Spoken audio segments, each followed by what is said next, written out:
श्री सरस्वती मैया की जय। एक प्रश्न आया कि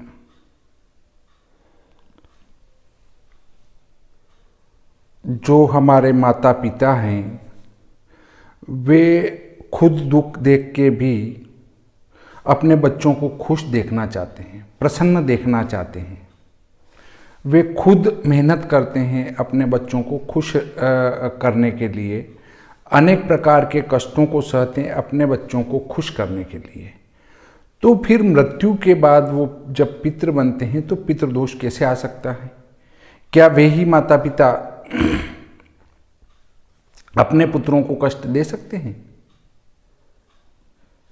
देखिए, प्रत्येक जो मानव है वह मृत्यु के 10 दिवस तक प्रेत योनि में रहता है, ऐसा गरुड़ पुराण कहता है।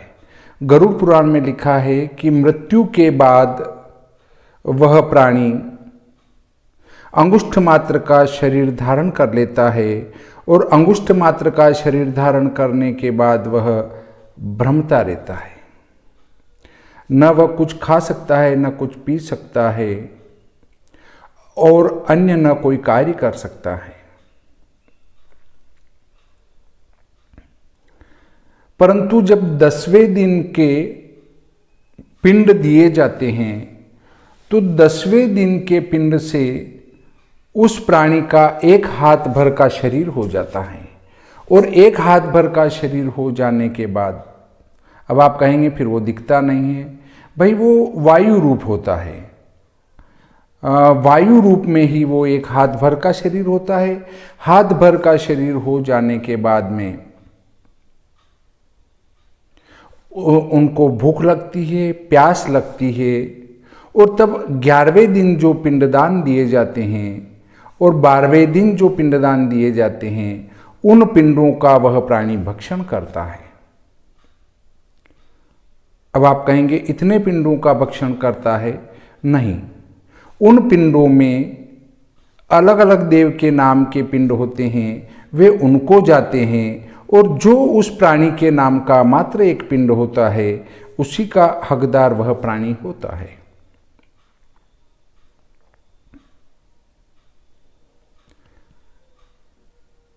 देखिए, युग परिवर्तन के साथ ही हमारे भारत में, हमारे हिंदुओं में अनास्था जागृत होती जा रही है। विदेशों में हिंदू धर्म की तरफ लोग आकृष्ट हो रहे हैं, सनातन धर्म की तरफ लोग आकृष्ट हो रहे हैं, आकर्षित हो रहे हैं और हम भारतवासी जो है इसको कहते हैं कि इससे क्या होता है। आजकल जो लड़का पढ़ लिख जाता है वो ये बात करता है कि भगवान का नाम लेने से क्या होता है, कर्म करो उसका फल मिलेगा। भाइयों, भगवान ने ये कभी नहीं कहा कि तू मेरा नाम ले और सोया बैठा रहे। भगवान ये कहते हैं तू मेरा नाम भी ले और कर्म भी कर, फल तुझे मैं दूंगा। भगवान ने गीता जी में अर्जुन को ये नहीं कहा कि अर्जुन तू सो जा, सारे योद्धा तो मैं ऐसे ही निपटा दूंगा, जबकि अदृश्य रूप से भगवान कृष्ण का सुदर्शन चक्र चलता रहा और उनने सारी सेना को समाप्त किया। परंतु अर्जुन को एक ही उपदेश दिया कि हे अर्जुन, युद्ध कर, उठ खड़ा हो, आलस्य मत कर और संकोच त्याग कर युद्ध कर। हमेशा उसके साथ धर्म का साथ देने के लिए वो साथ रहे और कर्म करवाया। अब देखिए, हाथ भर का शरीर होने के बाद वो पिंडों का भक्षण करता है और आगे एक बात आती है कि वे प्राणी जिनका पिंडदान वर्ण संकर संतान करती है उनकी 7 पीढ़ियां जो है स्वर्गलोक से उतरकर सीधी नरक लोक में चली जाती हैं। उसके 7 पीढ़ियां पीछे की, ऐसा भी गरुड़ पुराण ही कहती है। वर्ण संकर संतान को पिंडदान देने का अधिकार नहीं है। दूसरी बात आती है, यदि हमारे पितरों के पिंडदान होते हैं तो वे पितृपंक्ति में बैठे रहते हैं। पंक्तियां भी कई प्रकार की हैं। देखिए, भूत, प्रेत, पिशाच, राक्षस, ब्रह्म राक्षस। अब जो बहुत ही दुर्गति से मरता है और जिनका कोई पिंडदान आदि, पानी दान वगैरह, जलदान कुछ भी नहीं हुआ, वह मरने के बाद ब्रह्म राक्षस हो जाता है। और जहाँ हम कहते हैं वो सगस जी बहुत खतरनाक हैं, वही ब्रह्म राक्षस हैं। और छोटे मोटे भूत प्रेत जो रास्ते चलते में किसी को भी कुछ लगा और वो फिर ठीक नहीं हो पाया और सामान्य जगह जाने के बाद वो ठीक हो जाता है, वो भूत प्रेत पिशाच वगैरह हैं। और राक्षस और ब्रह्म राक्षस सामान्य वे में किसी को लगते नहीं और लग जाते हैं तो फिर छोड़ते नहीं हैं। तो देखिए, भूत प्रेत पिशाच राक्षस ब्रह्म राक्षस ये सब क्या हैं? ये वे ही प्राणी हैं जो मर चुके हैं परंतु उनके पिंडदान आदि क्रिया नहीं हुई, इससे वो जो है प्रेत बन के, राक्षस बन के, भूत बन के, इस प्रकार के विभिन्न प्राणी बन के जो है भटक रहे हैं।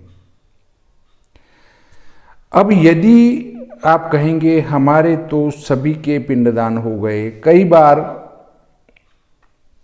आपने पिंडदान आदि क्रिया तो करा दी परंतु उस प्राणी की अधोगति होने के कारण वह प्राणी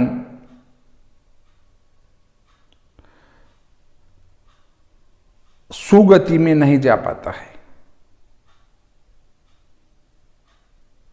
सुगति में कैसे? जैसे हम मरने के बाद प्रत्येक प्राणी प्रेत रहता है, वायु रूप रहता है, वायु रूप तो वो भी रहते हैं पितृ भी, परंतु प्रेत पंक्ति में रहता है।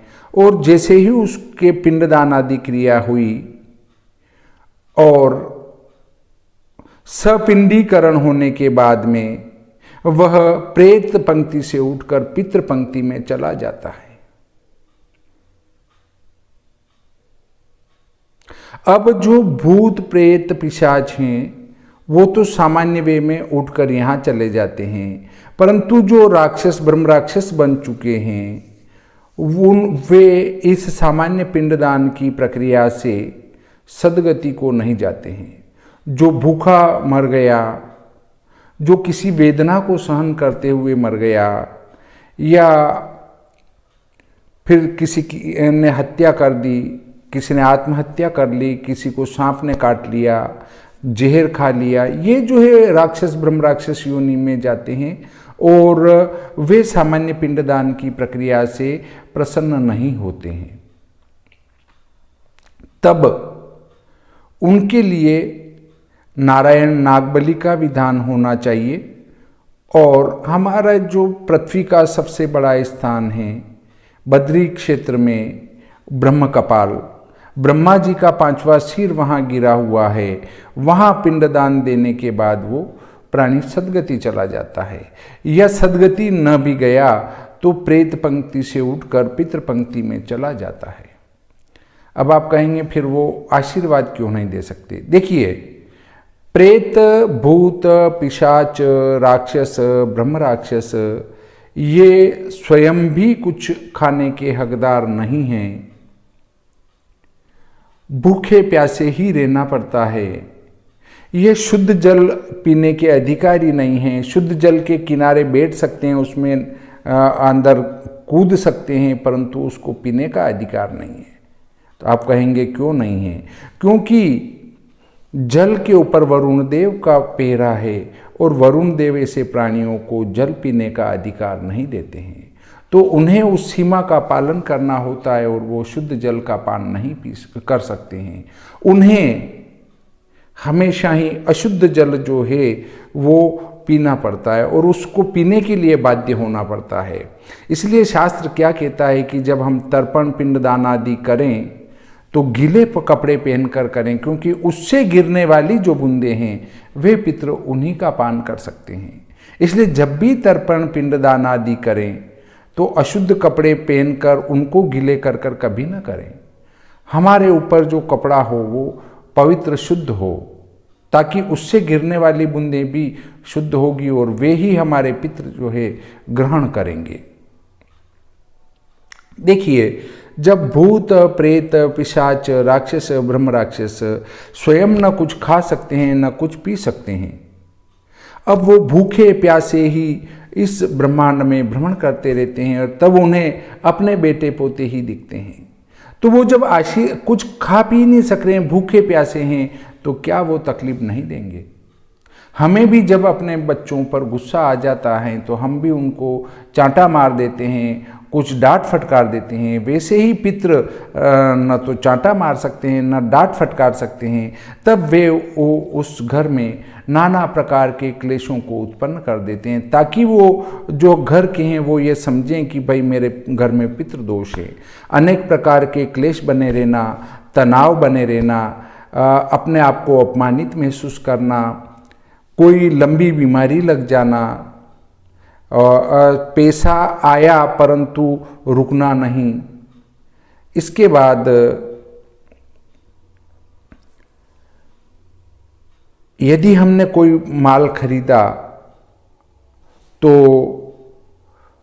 उसका भाव नहीं आना, बेच देने पर भाव की प्राप्ति होना, ये पितृदोष के लक्षण कहे जा सकते हैं। अब देखिए, इस प्रकार के कष्ट जब वे देंगे तो ही हमें यह समझ में आएगा कि हमारे पितृदोष हैं। और तब यदि हम नारायण नागबली विधान करवा के ब्रह्म कपाल पर पिंडदान करवाएं तो निश्चय ही पितृदोष की शांति होती है। अब देखिए, यदि हमने उन पितरों का तर्पण किया, नारायण नागबली करी और ब्रह्म कपाल पर पिंड करवाया, यदि उनका कोई बहुत बड़ा पाप शेष है और उनकी सद्गति न भी हुई, तो भी वो जो प्रेत पंक्ति में बैठे हुए हैं वे प्रेत पंक्ति से उठकर पितृ पंक्ति में चले जाते हैं। अब देखिए, पितृ क्या हैं? पितृ भूत प्रेत राक्षस ब्रह्म राक्षस पिशाच, इनसे ऊपर वाली सीढ़ी है, और भैरवादी से नीचे वाली सीढ़ी है, इन दोनों के बीच की सीढ़ी है। और वो जो सीढ़ी है उस पितृ पंक्ति में बैठने के बाद, पितृलोक में जाने के बाद वे आपको आशीर्वाद भी देंगे, क्योंकि वे स्वयं भोजन कर सकते हैं, जलपान कर सकते हैं, और जब वो तृप्त हैं तो वो आपको आशीर्वाद प्रदान करेंगे कि तुम्हारा भला हो, तुम्हारा कार्य सही हो। और जब हम कहीं रास्ता भटकते होंगे तब पितृ हमें अदृश्य रूप से रास्ता दिखाएंगे। अब आप देखेंगे, कई बार कोई बीमारी आ गई और सीधे हम एक डॉक्टर के पास गए और वो भी तत्काल मिल गया और इलाज का लागू हो जाना, ये पितरों का आशीर्वाद बताता है। और यदि पितृ नाराज है तो हम अस्पताल गए और डॉक्टर का नहीं मिलना और बीमारी का बढ़ जाना, ये पितृदोष के लक्षण हैं। तो पितृ भूखे प्यासे होकर हमें परेशान नहीं करते, बल्कि एक डांट फटकार लगाते हैं, थोड़ी तकलीफ देते हैं, ताकि तुम हमें याद करो, हम तुम्हारे पूर्वज हैं, और हमें याद करोगे और हम प्रेत पंक्ति से उठकर पितृ पंक्ति में चले जाएंगे, तब तुम्हें आशीर्वाद प्रदान करेंगे।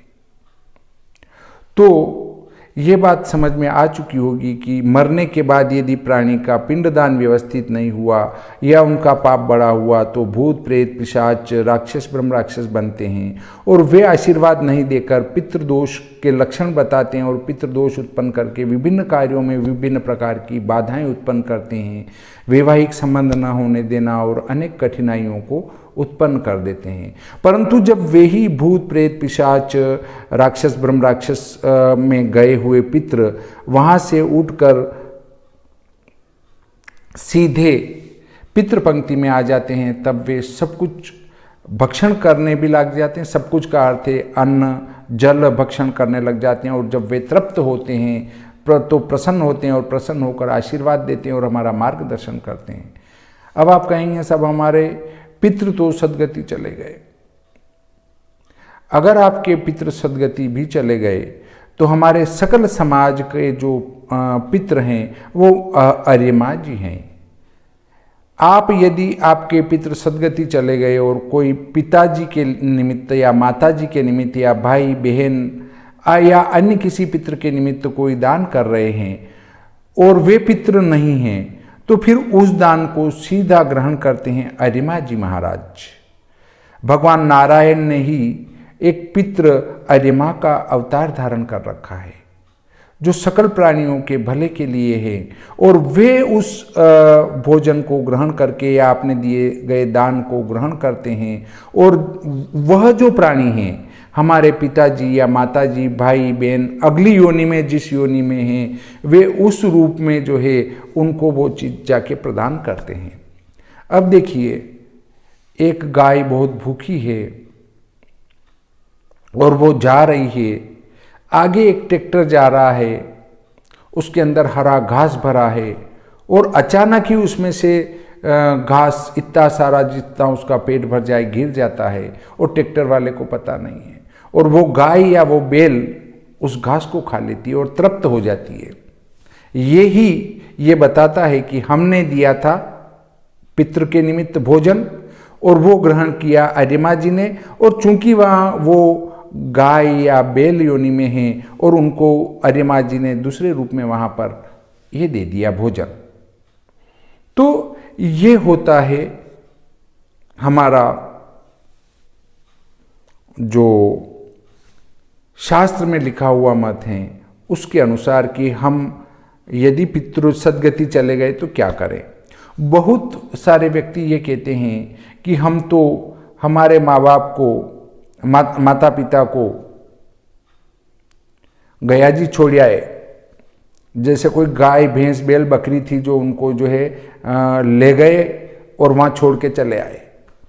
भाइयों, अपने माँ बाप के लिए एक तो अच्छी भाषा का प्रयोग करें कि हम तो हमारे माता पिता जी का पिंडदान गया जी में करके और सदगति पहुँचा आए हैं, तो फिर कैसे कष्ट हो सकता है। तो देखिए, आपने गया जी में पिंड कर दिया तो भी वो मोक्ष चले जाएं, ये आवश्यक नहीं है।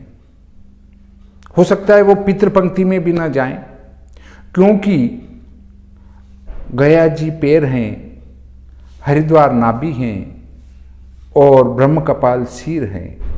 आप अभी पैर पर गए हैं और पैर से नाभि पर जाओ और नाभि से सिर पर जाओ, अर्थात बड़ा स्थान होने का अर्थ ये है कि मान लो 100 ml का इंजेक्शन भी है, फिर 200 का भी है, 500 का भी है और 1000 का भी है। इसका अर्थ है कि 100 ml से फर्क नहीं पड़ रहा है, तो 200 का लगाओ, 500 का लगाओ और 1000 का लगाओ। अब आपके पास 200 ml का इंजेक्शन लग गया गया जी में, पर वहाँ से आपके पितरों का कुछ कर्म ऐसा था जिसके कारण वो गति नहीं जा पाए, या कोई कारण रहा हो, तो हरिद्वार जाओ। वहाँ से भी नहीं जाते हैं तो फिर ब्रह्म कपाल पर जाओ, और हो सकता है वो वहाँ से सदगति न जाएं, पर वो प्रेत पंक्ति से उठकर पितृ पंक्ति में चले जाएंगे, और जब पितृ पंक्ति में चले जाएंगे तो आशीर्वाद ही आशीर्वाद प्रदान करेंगे। इसलिए यदि हम किसी के पिंडदान आदि गया जी भी कर आए, या ब्रह्म कपाल कर आए, या फिर हरिद्वार में भी कर आए, फिर भी हमें उनके जब हमारे पितृ देवता की पितरों की जो तिथि आती हैं श्राद्ध पक्ष में, तब हमें उस तिथि को अवश्य मनाना चाहिए और उस दिन दान पुण्य आदि भोजन आदि अवश्य कराना चाहिए, ताकि हमारे पितरों को यदि वो निरंतर मिलता रहा तो वो पितृ पंक्ति से उठकर प्रेत पंक्ति में नहीं आएंगे। अन्यथा पितृपंक्ति में गए हुए पितरों का भी श्राद्ध और पिंड आदि तर्पण आदि नहीं होने पर वे पितृपंक्ति से उठकर वापस प्रेत पंक्ति में चले आते हैं। तब फिर वो यहाँ प्रेत पंक्ति में आकर वापस अपने को अशुभ फलों को देने लग जाते हैं। इसलिए जिनके आपने पिंडदान आदि करा दिए, मुक्ति भी करा दी, फिर भी उनके निमित्त अवश्य ही दान पुण्य आदि भोजन आदि करवाना चाहिए, ताकि वे सदगति चले गए तो भी अर्यमा जी महाराज जो है उनको वहाँ उस रूप में जाकर प्रदान करते रहेंगे। इस प्रकार आज का प्रकरण शायद बहुत ही लंबा हो चुका होगा और जो प्रश्न था उनका समाधान शायद हो चुका होगा। तो इस प्रकार आज का प्रकरण यहीं समाप्त करते हैं। श्री सरस्वती मैया की जय, श्री अर्यमा जी महाराज की जय।